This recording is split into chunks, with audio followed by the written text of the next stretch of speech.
एका पॅनमध्ये अर्धी वाटी शेंगदाणे मंद ते मध्यम आचेवर खरपूस भाजून घ्यायचे. आता शेंगदाणे थंड होईपर्यंत आपण 1 वाटी तीळ देखील मंद आचेवर भाजून घेतलेले आहे. शेंगदाण्याची सालं अशा प्रकारचा झारा वापरून आपण काढू शकतो, म्हणजे कचरा जास्त होत नाही.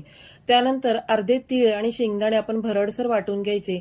आता 1 चमचा तूप गरम करून घ्यायचं. यामध्ये 1 वाटी गूळ आणि पाव वाटी साखर घालून याचा आपल्याला पाक तयार करून घ्यायचा आहे. आता पाक आपल्याला इतपत तयार करायचा आहे की याची गोळी तयार केल्यानंतर ती न विरघळता याचा टकटक असा आवाज आला पाहिजे.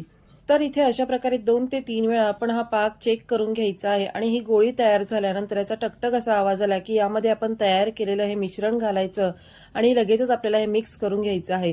तर वेळ वाया न घालवता आपल्याला इथे पोलपाटावर देखील आधीच तूप आणि तेल लावून घ्यायचं आहे आणि यावर हे मिश्रण पसरवून लाटण्याने आपल्याला त्याची पोळी तयार करून घ्यायची आहे. गरम असताना त्याचे आपल्याला काप पाडून घ्यायचे.